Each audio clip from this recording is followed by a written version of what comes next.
제17회 제주 포럼에 참석해 주신 여러분 반갑습니다. 지금부터 평화와 번영을 위한 한중 미래 리더십 다이얼로그 세션을 시작하겠습니다. 본 행사는 동시 통역이 제공되며 통역을 원하시는 분들께서는 자리에 놓여 있는 수신기를 착용하시기 바랍니다. 한국어 채널은 1번, 영어는 2번입니다. 감사합니다. 세션의 진행을 맡아주실 좌장님을 소개해 드리겠습니다. 좌장님은 한국고등교육재단 최병일 사무총장님이십니다. 사무총장님께서는 국제협상과 국제통상 분야에서 한국을 대표하는 이론과 실무를 겸비한 세계적인 학자이십니다. 이화여대 국제대학원 창립교수이며 원장을 역임하셨고 2020년 9월부터는 한국고등교육재단 사무총장으로 부임하여 미래를 열어갈 인재를 발굴하는 등 다양한 새로운 시도를 하고 계십니다. Ladies and gentlemen, welcome to the 17th Jeju Forum. Thank you for joining us today for Korea-China Future Leadership Dialogue for Peace and Prosperity. Simultaneous interpretation is available for this session. For service in Korean, set your device on channel 1. For English, select channel 2. Now I would like to hand over the stage to Chae Byung-il, President of Korea Foundation for Advanced Studies, who will moderate this session. Everyone, please welcome the moderator.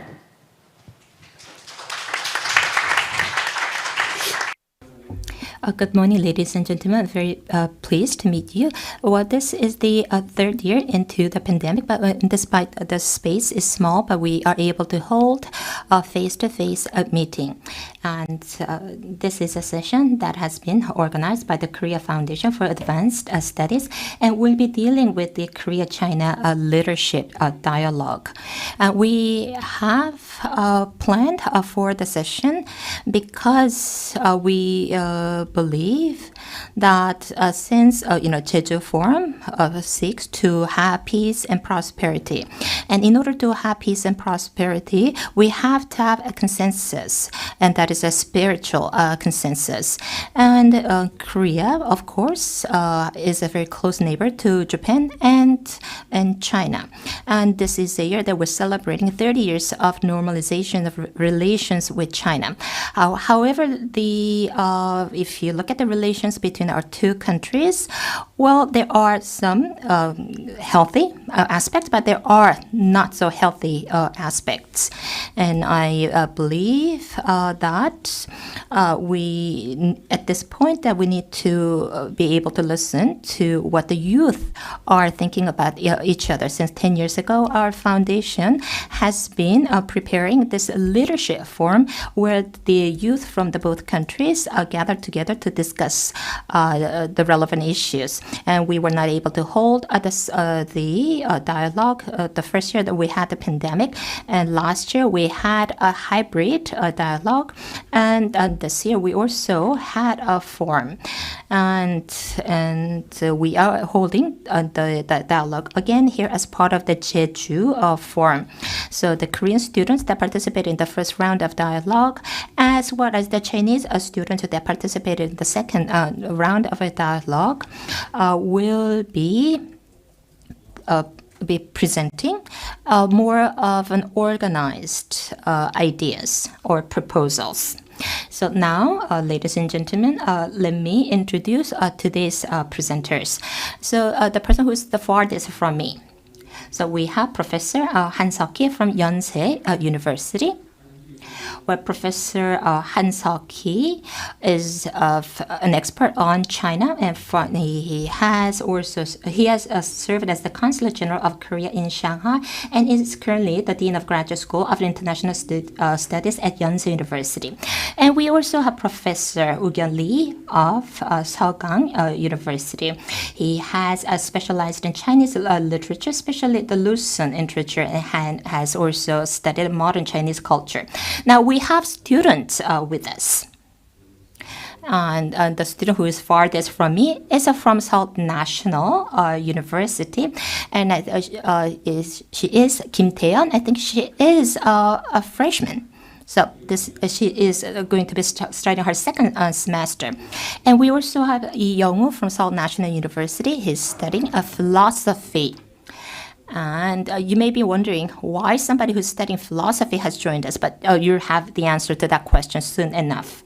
And we have Kim Dae-hyun from Korea University, who is studying politics and diplomacy at the school. We'll be discussing a dialogue. And what the dialogue would be like among people from different generations. Each presenter is going to make a presentation for about 7 minutes, and then for 40 minutes we're going to have discussion. And of course, we'll make time to listen to questions or comments from the floor. So, Kim Dae-hyun, please.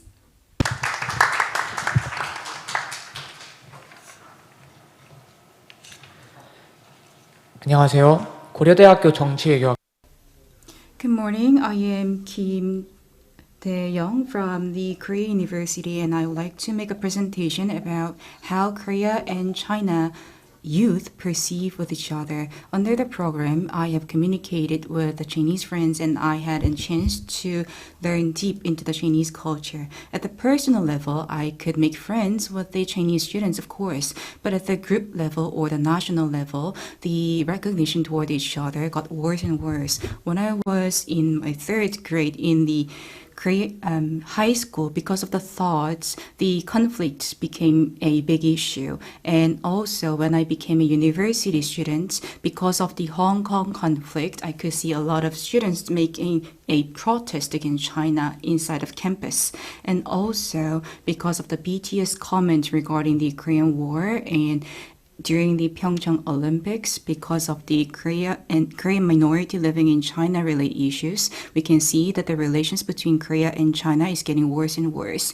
Marking the 30th anniversary of the ties between Korea and China, I think we have to look at how the youth perceive each other, because this will be a very important issue for peace and prosperity going forward. That is why I took a survey for Chinese students. In media, we can see that the Chinese students got education from the national level and idolizes the Chinese government. And also in the media, what we see is that the Chinese students are very anti-Korean. However, under the survey, I could see that their thoughts on the current Korea-China relations is not that bad. They pointed out the cultural reasons and the cursed alliance as the reasons behind conflict, and they pointed out Sino-Korean media and the external forces as the reason between the conflict. And they pointed that Korea is trying to steal some of the cultural elements from China, citing Korea's Gangneung Danoje Festival's addition to the UNESCO list. This is the Bilibili, which is a Chinese version of YouTube. If you type Korea and the United States in the Bilibili search box, you can see that China is quite sensitive to Korea-US alliance. And also, some argue that Korea's culture is from the Chinese culture. And this comes from the unconscious misreading that stems out of the misunderstanding of Korean culture from the Chinese side. But recently, the recent miscommunication and conflict from the Korea-China comes from the conscious misreading, which is something systematic and rational. In a way, we can see that China is trying to make use of this conscious misreading to enter into the global world. And also, we have some of the political factors such as thought deployment and the differences in opinions about the democracy regarding the Korea-China conflict in the younger generation. And also, some of the Koreans criticize Chinese activities over Hong Kong, Uyghur, and Taiwan, and some Chinese people say that this is an interference in domestic affairs, and some Chinese students repel that Korean students are criticizing the communist government. And the Chinese government is now prioritizing traditional culture, and those who got this traditional culture-focused education from the Chinese government indeed becomes more Sinocentric, and this makes Korea a victim because we had a lot of cultural exchanges throughout the history. And Many Korean people, when was asked of the reasons between the Korea-China antipathy, they pointed out the Chinese government as the reason. The one-person media, which focus on sensational reports, and the intensive news coverage, which stimulates national sentiment rather than being objective, was pointed out as another reason as well. And many Korean youth wants to see the changes in the imperialistic mindset of the Chinese government and their infringement of neighboring countries and sovereignty, and they asked the government to stop discriminating immigrants of Chinese descent at the private sector. Then what would be the solutions? It would be practically difficult to change national policy directions, and trying to push forward with the changes in the governance of the Communist Party would indeed consist interference in the domestic affairs. And this would not be a pleasure from the Chinese perspective. Then what we can actually do, rather than arguing for the changes in the politics, is to focus on exchanges and cooperation. And we have to refrain from the overheated media coverage and misinformation from the media reports, refraining from fueling anti-sentiments with inaccurate information and misreading. And we have to refrain from making pseudo-historic arguments. And plus, we have to escape out of the narrow-minded perspective looking at the culture and try to be more inclusive looking at the entire Northeast Asian culture. If we want to study the origin of the culture, this should be confined to an academic discussion. Both Korea and China can create attractive cultural elements and share with the world, like we did with the Gangneung Danojul Festival. And both scholars from China and Korea can think about creating a joint textbook for both Korea and China. In 2018, with the help of the Korea Foundation for Advanced Studies, I took part in the leadership program and I befriended many Chinese students from Peking University and so on and so forth. And on the keyboard and over the computer, we fight fiercely with each other. But if we actually meet with each other face to face, I think we can certainly become friends and push forward for a better future. Thank you. Thank you. 했는데 굉장히 좀 It seems that he was a little bit nervous, but I'm sure that we will have more opportunity to discuss his presentation during the panel discussion. And he has proposed a very fundamental questions, and I think we'll be able to deal with those questions later on. Now, ladies and gentlemen, let's invite Lee Yong-woo to the podium. 안녕하세요. 서울대학교 자유전공학부에서 철학과 물리 Good morning. I am Lee Yong-woo, majoring the philosophy and physics in the Seoul National University. From several years ago in Korea, we have been talking about Npo generation, which means a generation which has given up on N things, N being an arbitrary number. And in line with this, in China, Tangping, which means to lie down flat, has created a big social repercussion. And today, I would like to talk about how Npo generation and Tangping tribe from Korea and China respectively are same or different. And I would like to discuss the cultural implication of these. Then let me briefly introduce what Npo generation and Tangping tribe is. The Npo generation basically means the generation that has given up on N things, N being an arbitrary number. This can be everything stemming from dating, marriage, childbirth, and so on and so forth. With 3Po generation or 3Po 세대 in Korean, this term was coined by the media, and this was received with great enthusiasm, which related to this terminology and spread throughout the society.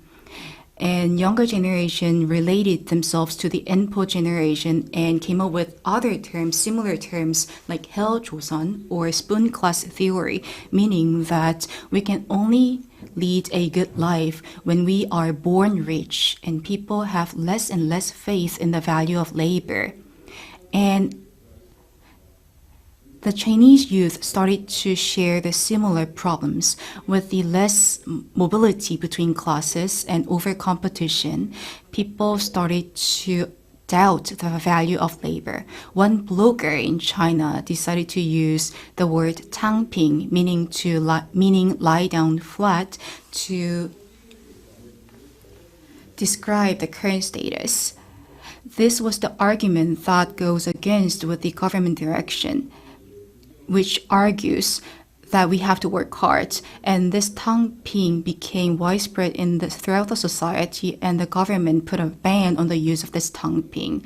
The Chinese government only cracked down on the use of tangping because this tangping was developing into some sort of protest or the resistance to what was going on in the society.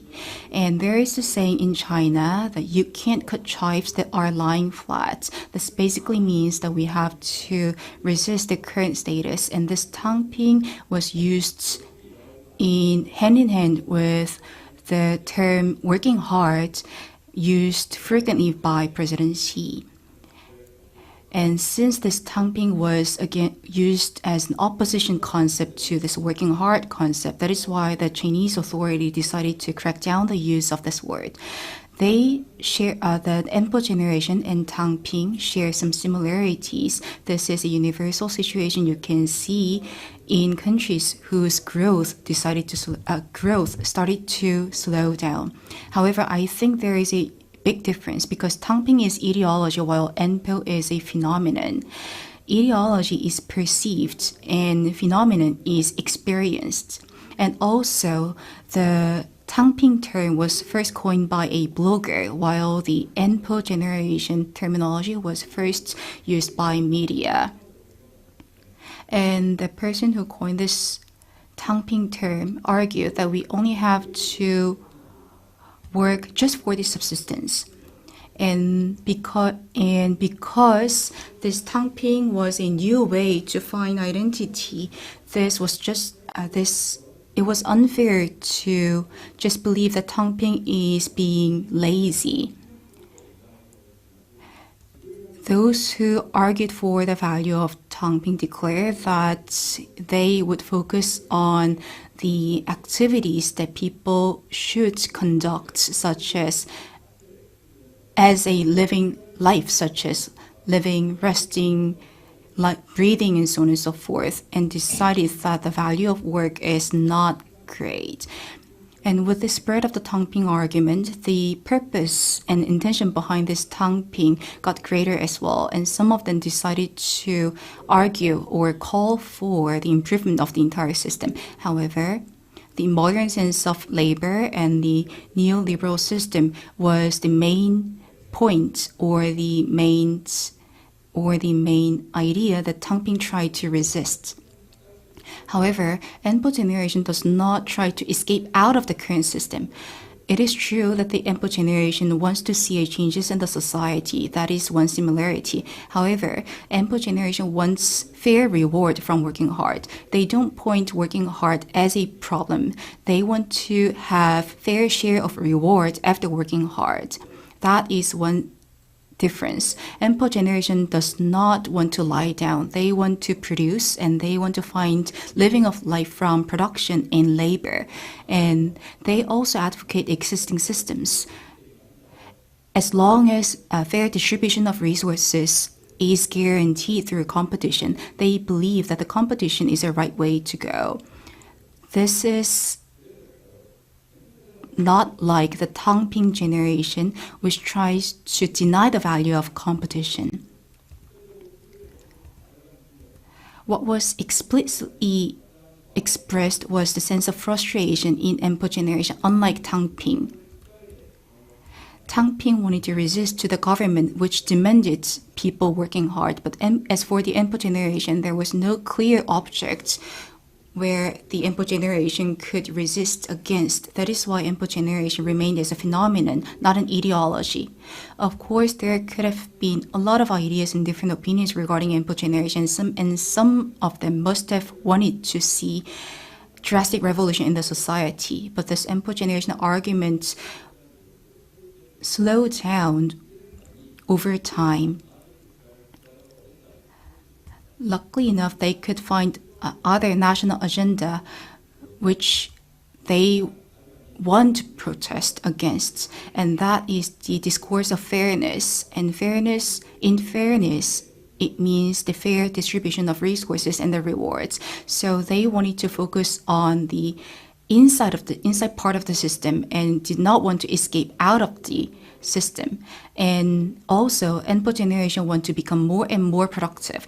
They want to live a kaseng, which literally means God-like life, meaning you are living your life to the fullest and living a diligent life. And there is even a commercial ad which promotes this God-like life as a mandate. So this Enpo generation of Korea wants to place more and more value in living a productive life. Then is it a good way forward? Maybe it is reasonable for people to argue for fair reward, but Tangping has its meaning as well. Tangping shows that our motivation or motive behind working hard should not necessarily be upwarding our mobile classes, social classes, or aiming to reach a better title and higher title. Maybe they wanted to find a better pathway toward a good life, however loose the link might be. We want to live a hardworking life because we believe that this can lead to a good life. But we always have to think if good efforts guarantee good life.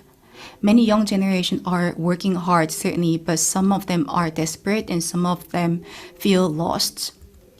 We have to reflect if good efforts is necessarily leading us to the good life, and we have to also think if there are some structural elements which forces us to lead a good life, because if that is not made, we might experience even more desperation and frustration beyond Enpo generation. Thank you. Well, thank you. As a student of philosophy, he has been able to cover philosophical aspects in terms of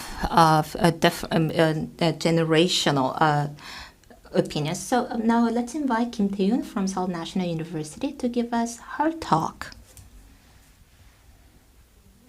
Good morning. My name is Kim Tae-yoon. I'm studying anthropology at Seoul National University. Well, there was online.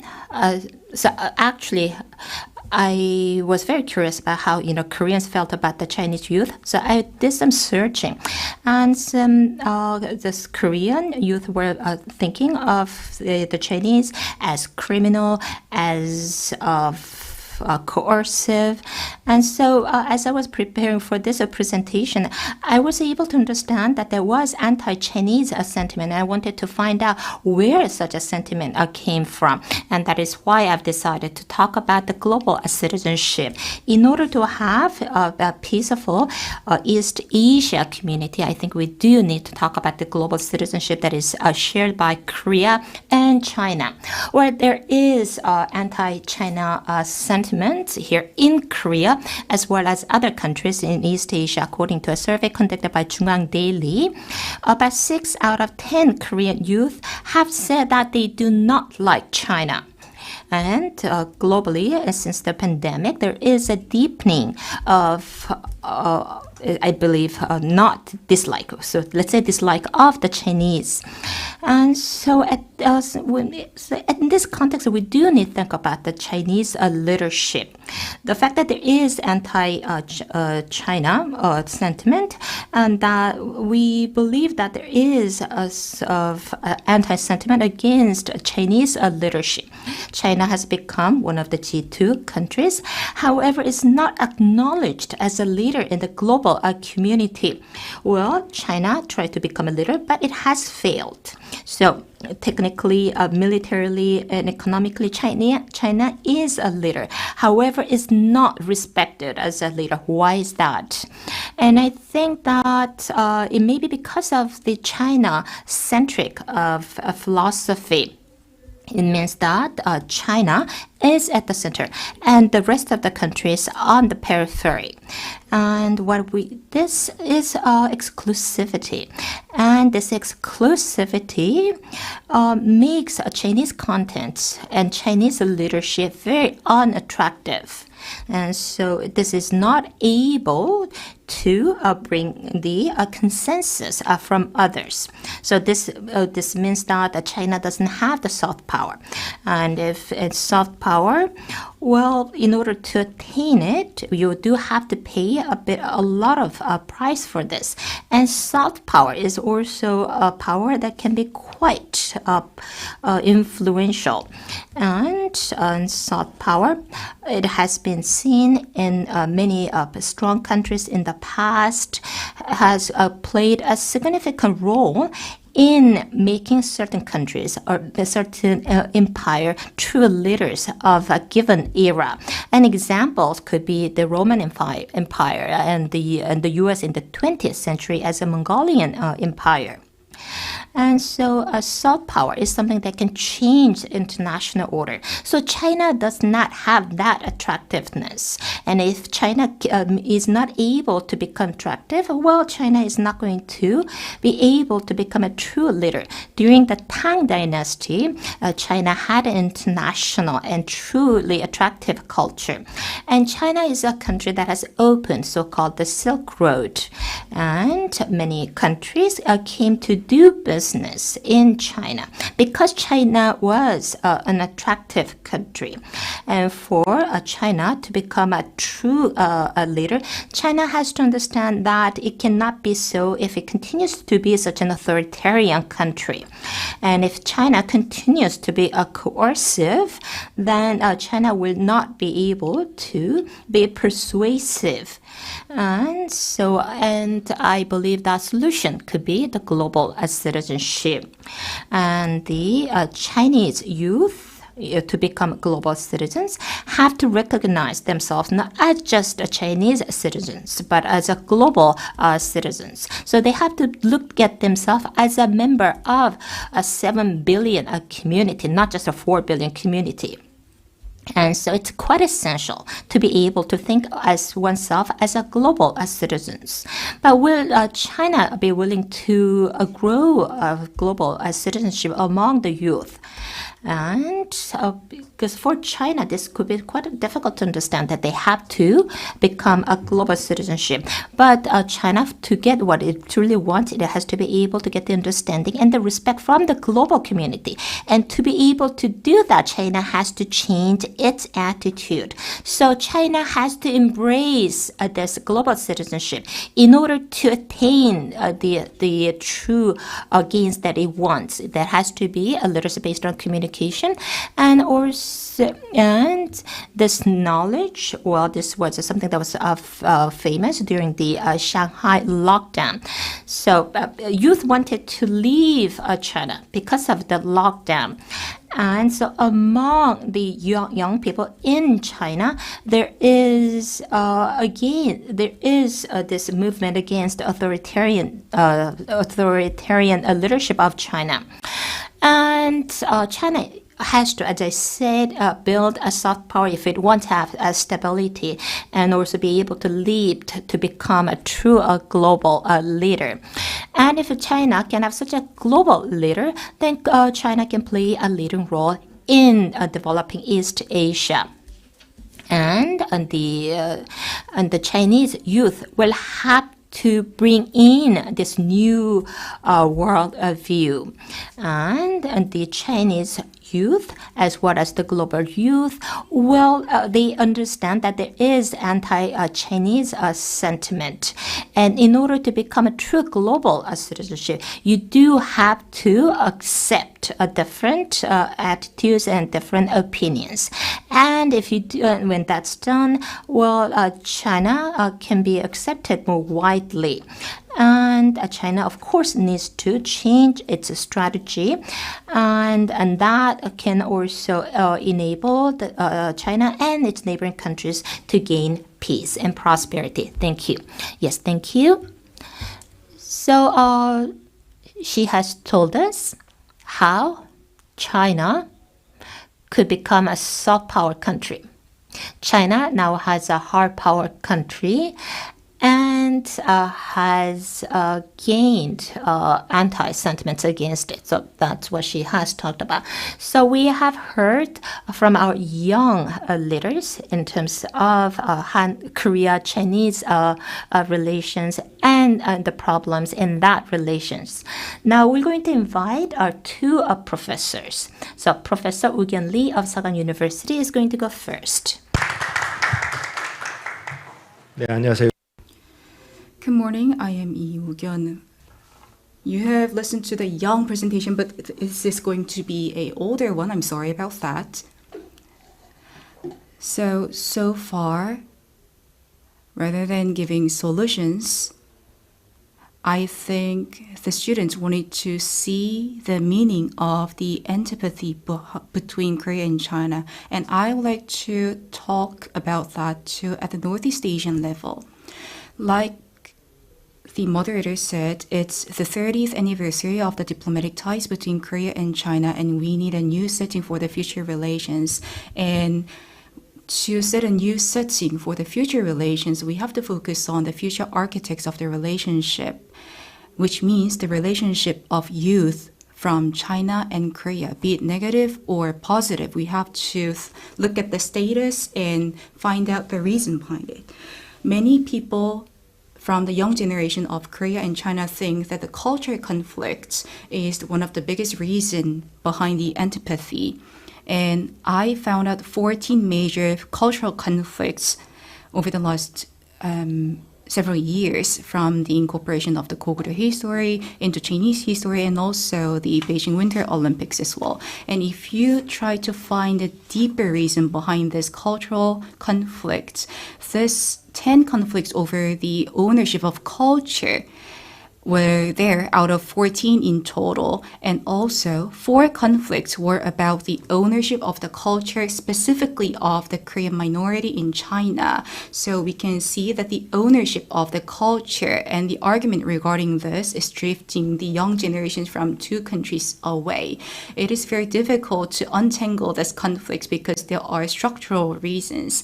And by structural reasons, I mean the historic and structural characteristics of the Korea and China relations at play. And there are some circumstantial factors. Many Chinese people are drifting away from the Korean Hanja or the K culture, and we see a lot of circumstantial factors stemming from the politics and the economy. And also we see some of the new trends in terms of Korea-China relations, and we can see conflicts between Korea and China stemming increasingly from the US-China conflict, as we can see by the conflicts triggered by the comments made by BTS and the celebrity Sui. And how can we overcome this? It is very difficult to overcome these Korea-China conflicts because it combines circumstantial problems and also structural and historic issues. First of all, Korea and China have a lot of similarities in terms of culture. And this is not just in East Asia, but also in the global sense as well. So if we think about the Korea and China relations and the antipathy, we have to think about what culture is and what implication does it have, and what's the most important factor when we think of a culture itself. I believe that some of the people are just obsessive to something purely Korean culture and something purely Chinese culture. There is no such thing, just like there is no pure Italian culture, a pure French culture. We have to escape out of this obsession about something pure Korean and something pure Chinese. That is something that we have to do in the longer term basis. And we also have to do some short term tasks. We have to correct media, and we have to do a lot of exchange programs. This has already been covered, so I would like to skip. Then what does it mean for Korean millennials and Gen Z to recognize China, and what future do they dream of? Some of the young generation fear for China, and this leads them to just blindly support Korea's alliance.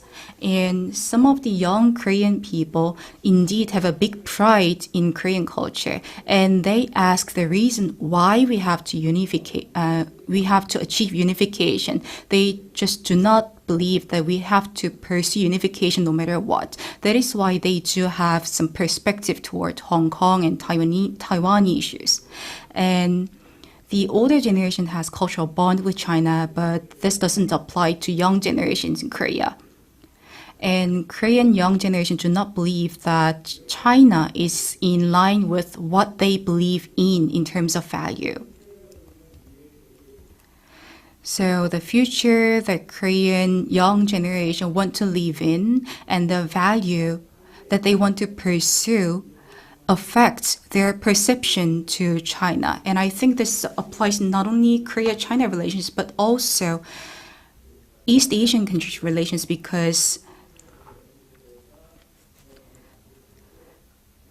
people would be thinking about and imagining a future, and their ideas and imagination would not just be confined in China, but beyond. So we have to think in a broad manner and shouldn't confine our discourse to Korea and China antipathy, but to the entire East Asia. So I think there are some implications from the anti-Chinese sentiments among the Korean youth, and there are some questions that we have to draw from the antipathy between the two generations.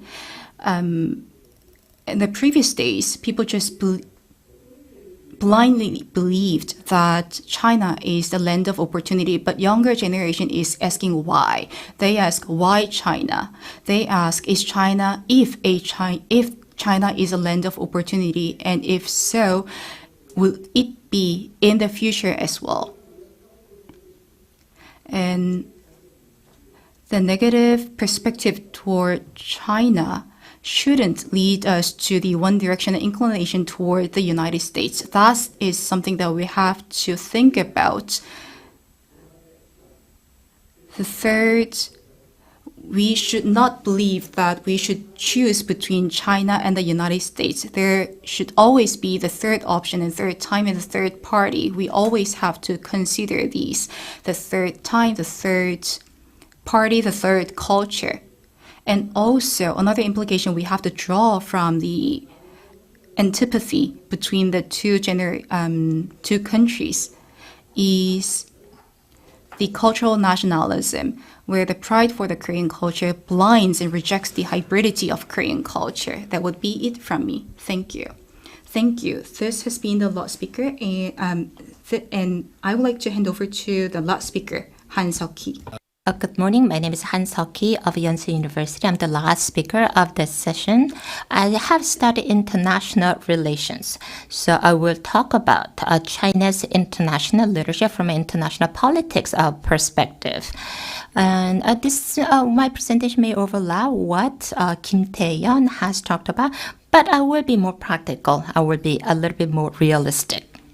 So we have become interested in international leadership of China since, I believe, 15 or 20 years because China began to have a more influential voice in the global community. But I don't think the global community was satisfied with this increase in global voice of China. And so that is why many countries find ways to check this growth of China, and also many are talking about the leadership of China. And Chinese leadership, I believe, began back in 2008, personally. In 1824, there was the Opium War, and that has changed the Chinese identity. This was a shocking incident where China means that it's the country at the center. However, due to the Opium War, China lost, I believe, that centrality. China became aware of the fact that they are no longer the leader of the world. And for 100 years, so China had to suffer from this idea that China is no longer the central country. However, with the revolution by Mao Zedong, China was able to become a leader. However, until the 1970s, China was quite poor. And China, I believe, rose again up since 1978. And China began to be aware of the fact that it needs to change in order to become a leader. And that idea, so that thought changed back in 2008. And in the late 1990s and early 2000, I lived in China for about 3 years, and I lived among the Chinese, and I observed that China was only thinking about two countries.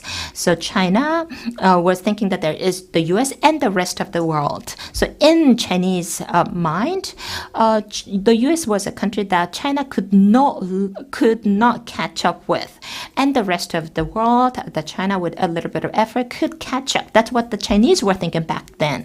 So China had that idea about the United States, and I was able to see that in the lectures of the Chinese professors.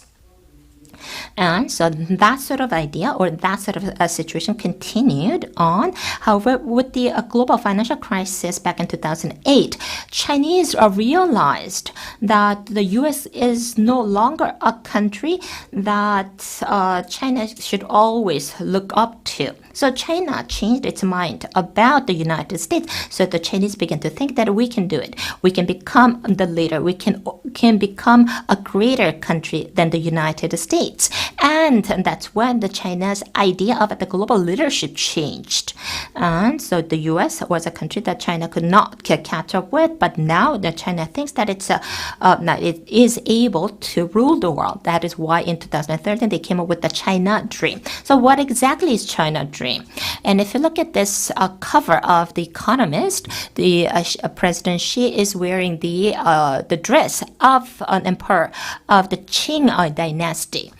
And so you see the very representative icons of China, the icons that represent the growth and the rise of China. So China, a dream, is going back to the time when China was the leader. The China was at the center of the world, and it says "Let it party" like it's back in 1793. So what was the 1793? So that was the heyday of the Chinese empire. And so Sir George McCartney went to China and asked for trade relations. Not really begged, but asked for trade relations. And the Chinese emperor at that time said that we have everything. We have land, and we have everything that we need within our land, so we do not trade with you. So that is the heyday of China, according to the Chinese people. So the China Dream is replicating that era in the Chinese history. And so before 2008, China thought, or the Chinese thought, that we need to learn in order to become a leader. We need to learn about the international and the global community. But after 2008, Chinese attitude changed. Now, Chinese think that we are the leader, so we are confident, so you should learn from us. So that's what the China Dream is about.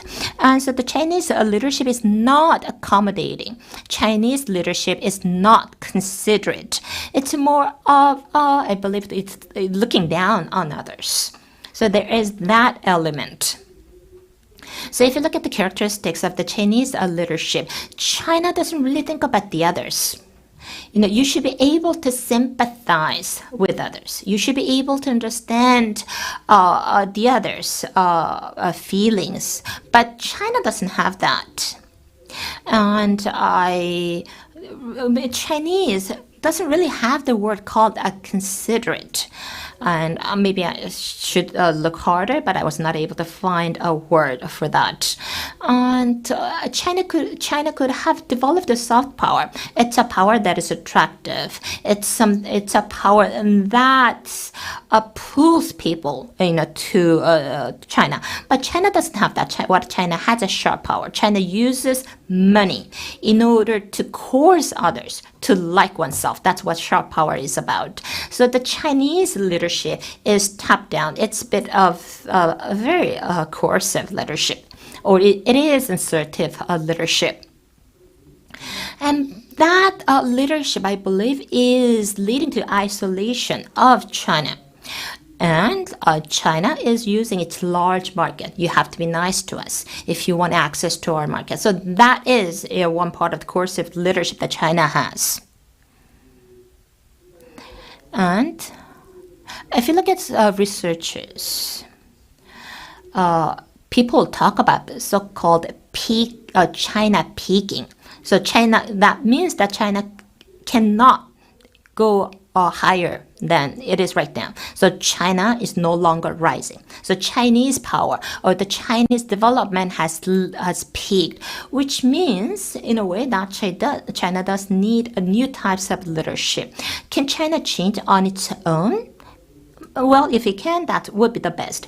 If not, so how should China change? What should we do in order to bring changes in China? Should we be bringing changes in the leadership of China? Well, I'm a bit pessimistic here because of the role that is played by the youth in China. Can Chinese youth really change the future of China? Well, at this moment, I don't think that is possible. They're too nationalistic. And the youth in China, well, their roles are very limited in the Chinese society. And I think a lot of time will be needed for the Chinese youth to be able to bring about changes in China. And we should urge for a bigger role of the Chinese youth. So that is the end of my presentation. Thank you, Professor Han. So we've listened to 3 talk from our young leaders, and we have also listened to our 2 professors. I think there were 2 themes. One is how the youth is looking at the established generation, and there is something in common between Korea and China in terms of how youth are looking at the established generation, and how and also about how the global community is looking at China.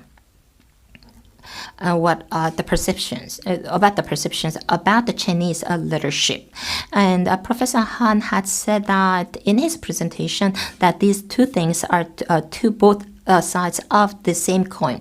So the Chinese youth in their 20s, in 20 years, will become the leaders in society and the politics, and they'll be leading the Korea-China relations as well as the global order in East Asia. So they are quite important. So let us now begin our discussion. And we do have quite a bit of people here in the audience, so I think we'll have very interesting and active discussion. So before we take questions from the floor, we will talk among the presenters first, because there are some questions that we need to ask in order to clarify some of the talks or the presentations that have been made. And about China's leadership. I was a negotiator, international negotiator. And when I was active as a global negotiator, China really did not have all that of an influential voice. And when China first joined WTO, well, the Chinese representative told me that although China has to accept the rules set by others, but one day China will be setting the rules. That's what the Chinese representative told me in early 2000. Now China has become a leader, and China can we continue to remain as a benefactor of the open and liberal economy that has been built by others. And now China, if you look at China right now, for about a decade or so, China is, as you know, is a benefactor of the existing system. So rather than revolutionizing the system, the China will try to attain so-called China dream. There was a person that I met from China in 20 years, and this person said that it's a Chinese written, not Rise of China. And so China is simply returning to its position in the global community, and it's a position that China has maintained for thousands of years. And now we have to be creating something. However, China is talking about returning to what it used to be, thousands of years ago. And so I want to ask this question to our panelists. Not all of you have to answer. If you want, you can answer the question. So the Chinese youth, they need to be thinking as global as citizens. So these Chinese youth and the Chinese leadership, why should they be thinking as a global as citizenships? And if they don't think like Chinese, think like a global citizenship, what will happen? So can someone please make comment or answer this question? So who's going to go first? Professor Han? Well, that's an excellent question. But I think this is all right.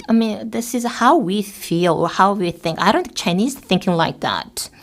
And China is thinking that we don't want to learn from you.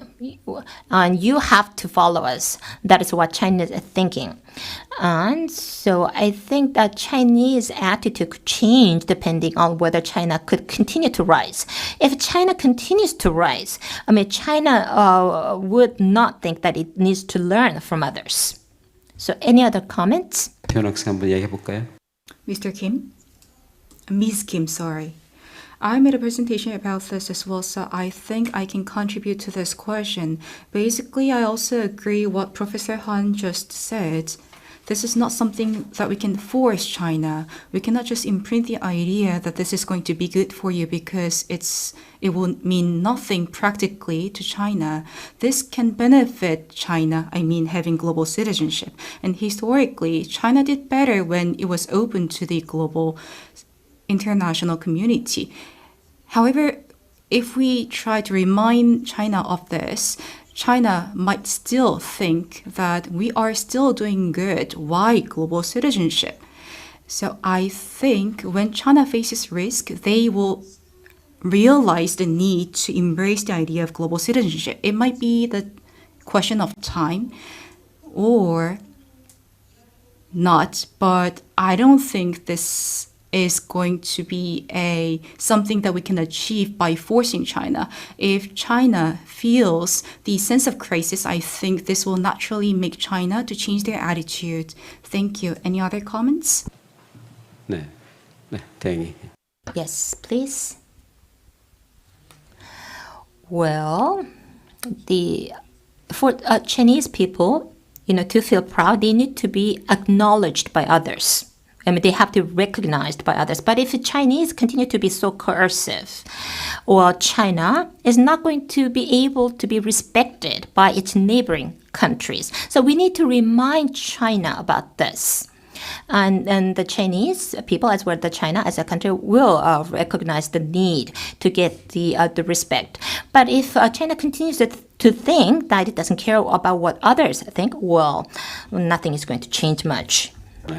그러면 So most of us are students and teachers. In terms of communication and interaction, we have representatives from Yonsei University, Seoul University, and Sogang University. And I think your students, your school have a lot of Chinese students, right?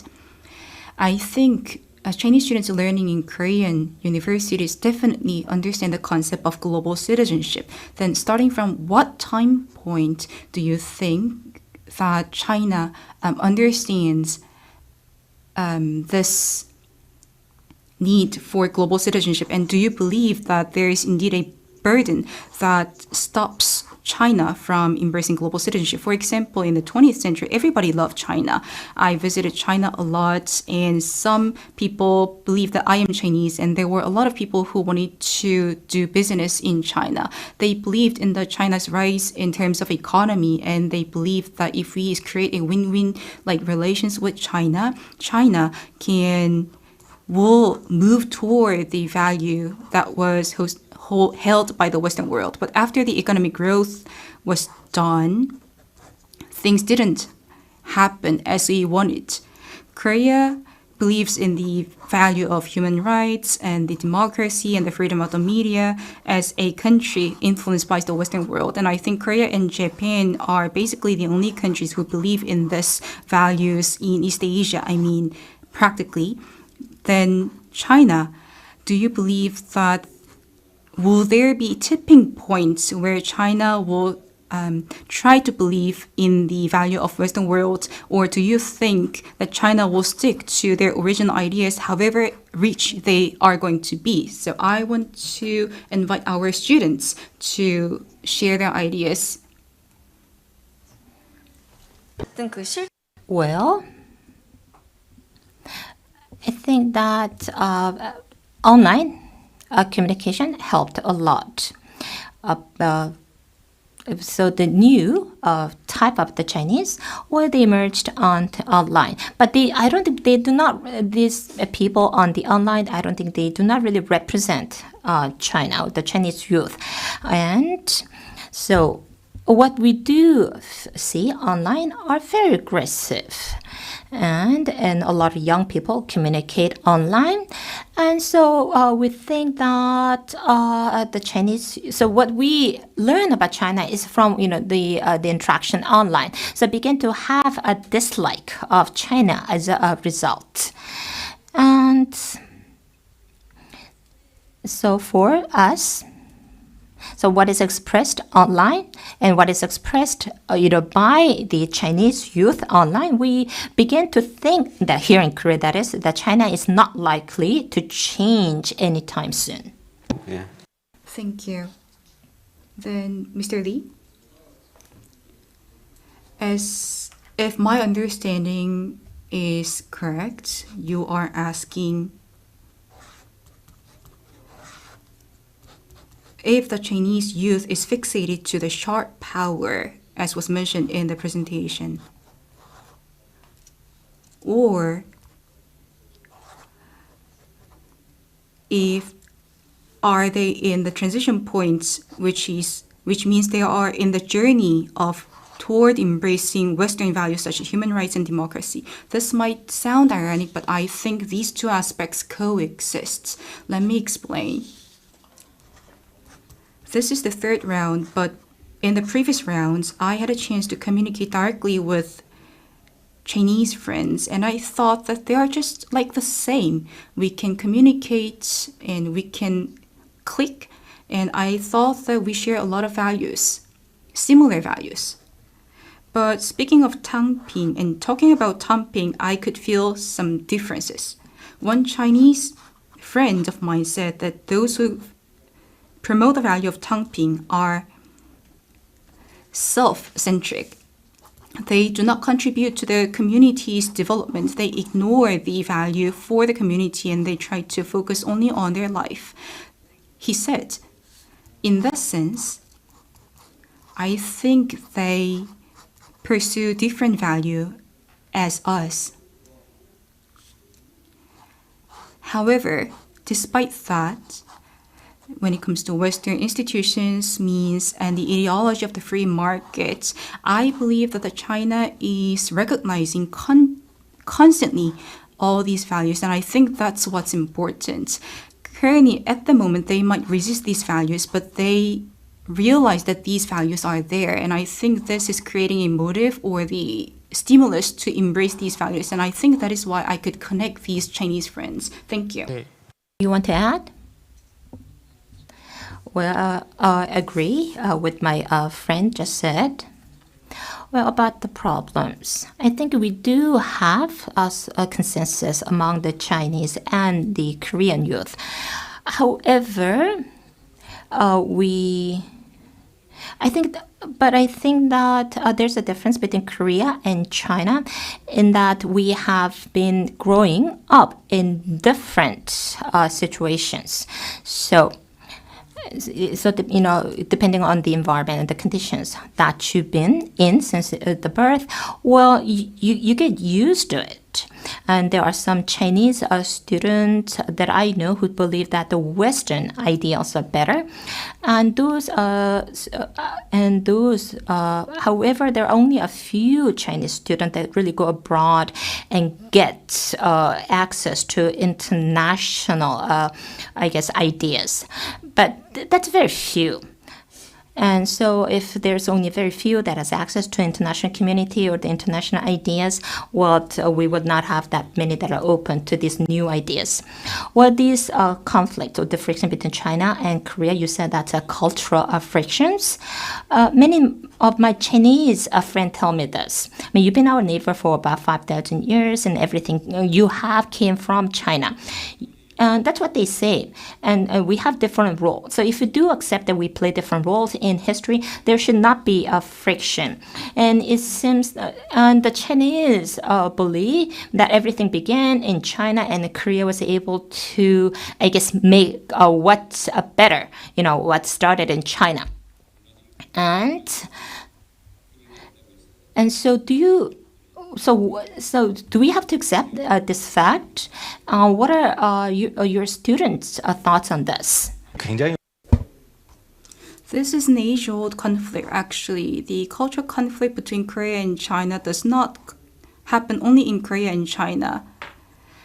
And this is a universal issue covering the concept of ownership of culture. And I think there are two factors. From Chinese side, they are sinocentric when it comes to culture. They believe that all the East Asian culture are from China and all the other things are imitations. They do not recognize the neighboring country's own identity. When it comes to Korea, we kind of have a sense of inferiority when it comes to culture, and we want to find something purely Korean. From the mentality point of view, this is cultural conservatism or the Korean cultural nationalism at play. And also from Korean youth, we can see that the Korean young generation are deeply proud of the Korean culture, as we can see from the Squid Game and the BTS. That is why we see the conflict. We cannot just think Korea-China cultural conflict from the cultural perspective only. We have to view this not just from the cultural sense, but from the bigger sense. The cultural conflicts happen, for example, in Southeast Asia as well, when there is this hawk hunting, falcon hunting in this Southeast Asia. And since they were commonly deployed in Southeast Asian countries, these Southeast Asian countries came together to add this to the UNESCO list. And I think, as you can see, this cultural element can also be a source of unity, not conflict. And I think we have to realize this. Then what are the opinions of students here about the conflict between Korea and China in terms of culture and the status and future directions? Any other comments to add? 네, 용우가 먼저. So, Lee Yong-woo, are you going to go first? Yes. Well, I don't represent Korean youth, but the people around me look at China as a villain. China is a large country, I mean, we do not deny the fact that China is a powerful country.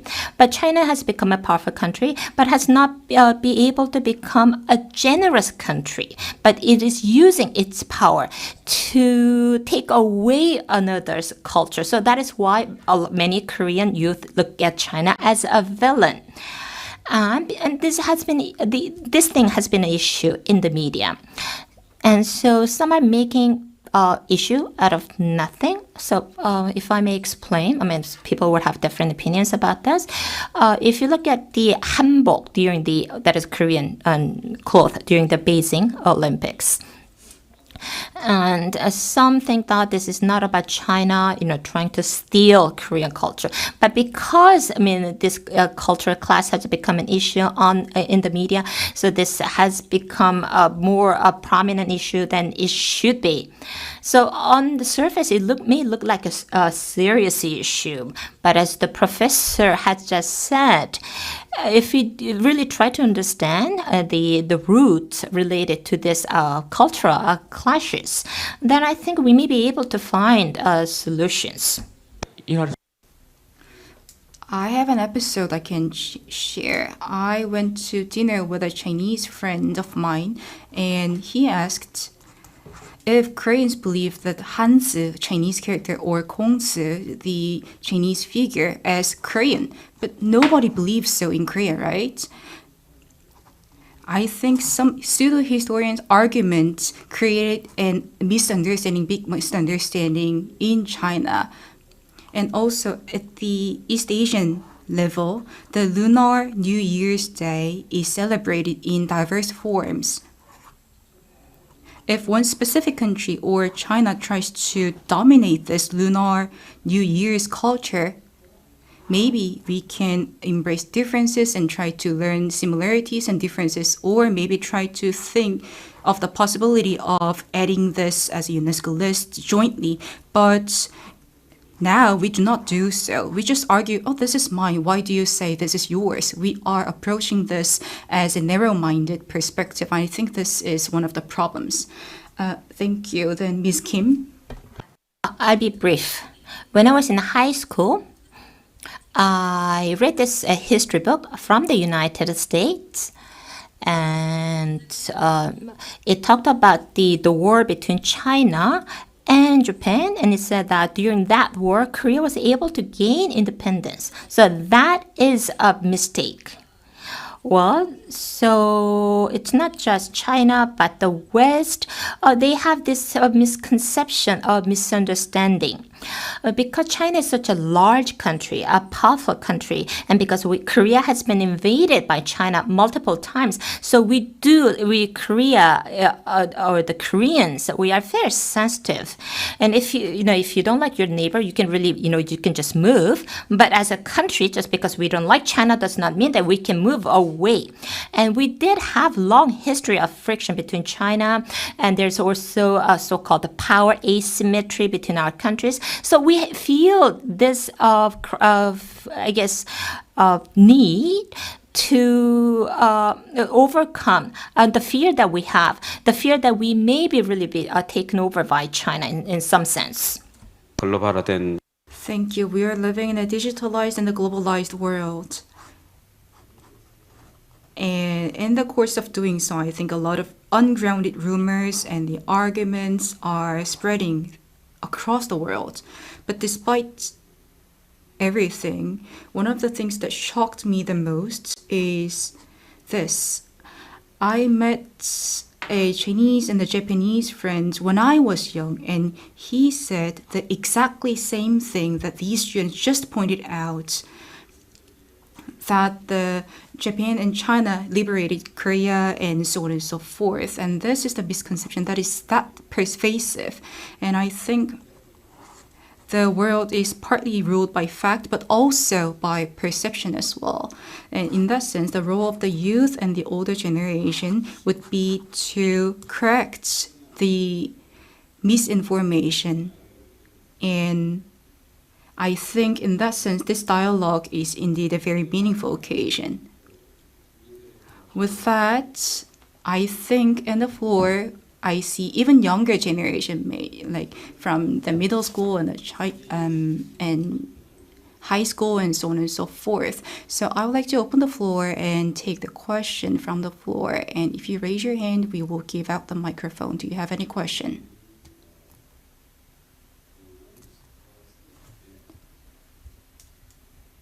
간단하게 자기 소개. Can you introduce yourself and also tell us who you are asking your question to? Good morning. Talk. It has been very inspiring and interesting so far. I am Frank Möhring, a PhD student at Yonsei University, and I'm actually also interested into peace educational norms and how this is applied or can be applied in Korean history education, so high school education. So this talk kind of fits to it. And my main question actually is, you have talked about this at the last round a lot, but how would it be able to overcome cultural nationalism in Korea? Especially Professor Lee pointed into that direction. How can Koreans accept that their Korean identity is also partly Chinese and to some extent even partly Japanese? That would be my question. Thank you. 네, 질문을 혹시 제가 번역을 이제 I believe you all understood, but if I just try to recap the question, if there is a cultural nationalism, how we can overcome this, and the identity of Korean, Chinese, and Japan, how do they influence with each other, and how can we make sure that the Korean people understand that we are influencing each other to some extent. And I would like to take some more questions from the floor before answering that. Any other questions? If not, I would like to answer the question raised by the Yonsei University from the floor. Then who would like to answer the question? One person or maybe two panelists, starting from Professor Lee. Okay, I'll answer the question briefly.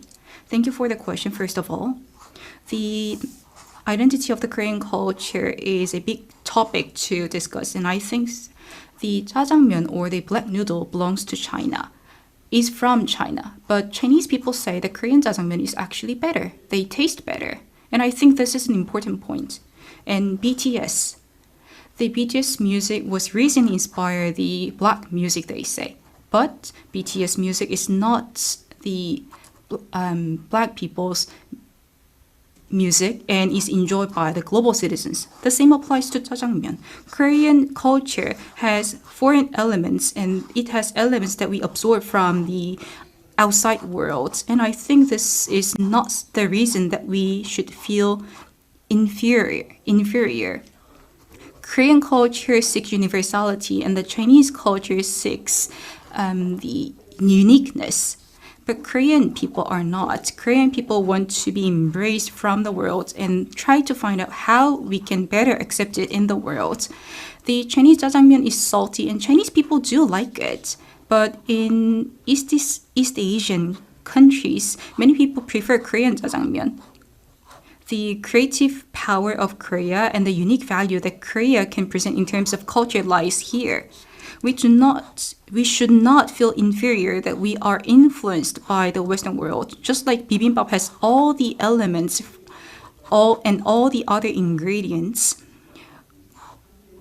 we can present the elements we adopted as a Korean culture to the world because we have gochujang, which culminates and make a bibimbap dish a big, beautiful dish of Korean. And gochujang is something unique to Korean, and I think this is what we can do.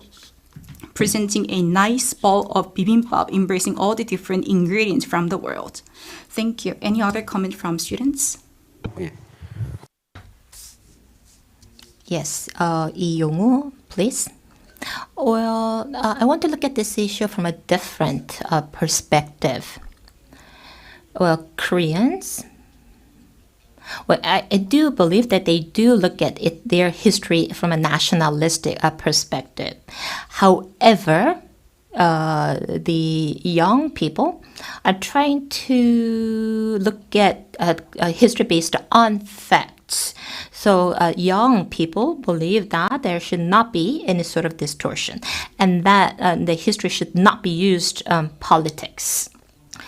And so the young people here in Korea want to have accurate facts about history. So this need for accuracy.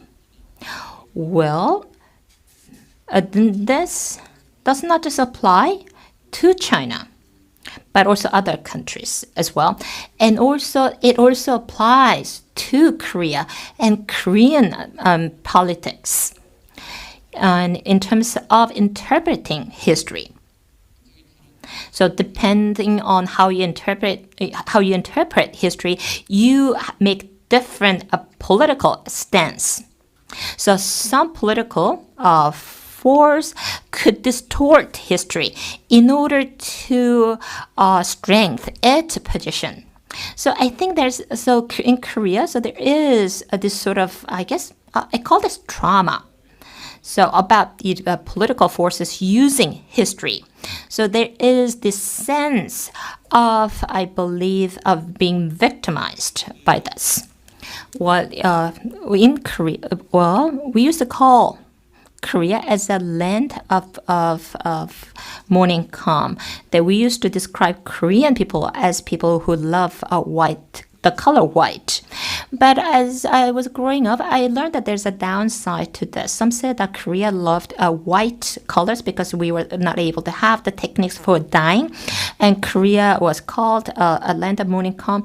Well, we called ourselves that because we had nothing else, to describe ourselves. So when Korea was I believe, a marginalized country, we were trying to find its own unique identity. But now Korea is a large trading country and is a member of G20 countries, and it is truly a dynamic democracy and has been able to change regimes peacefully, and so it is a free democratic country. I mean, these are not Asian values, and so and because these are not Asian values, does that mean that an Asian country should try to achieve these values?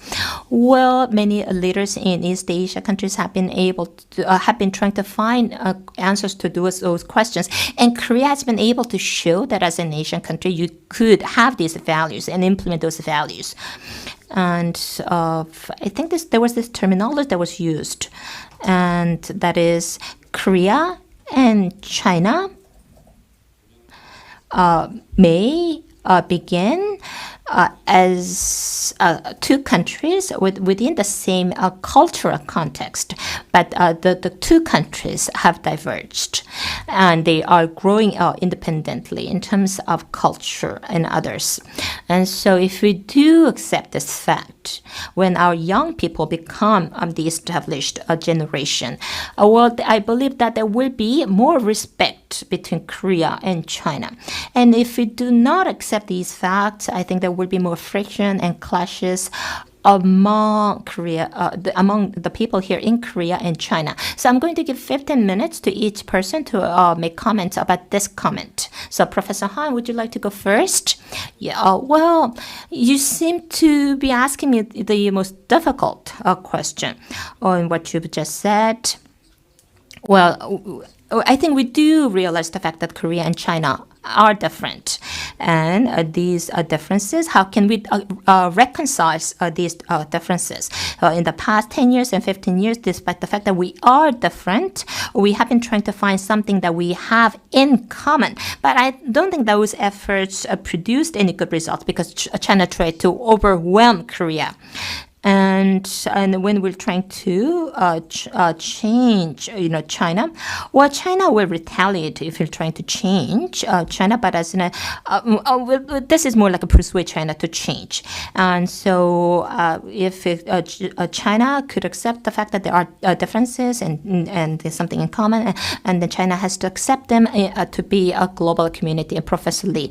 So we are celebrating 30 years of normal relations between Korea and China. China. And I think now the U.S. is standing between Korea and China, not just in diplomatic relations, but also in other fields. So when we think about relations between China, we have to think about not just about our relations with China. We have to think about our relationship, in context of our relations with the United States as well as our relations with other countries. And we have to think about what the world that our young people are thinking about. And so we need to think about this in a broader context. Okay.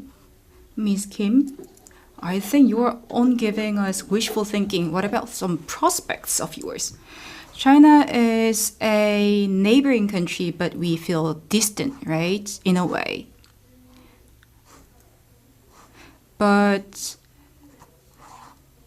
bearing in mind the golden rules like being in each other's shoes and so on and so forth, I think we can achieve peace at the East Asian level. Maybe this is another wishful thinking, but still. Thank you, Mr. Kim. Thank you. In preparing for this dialogue, I learned that I didn't know about China as much I thought I did. We are neighboring country indeed.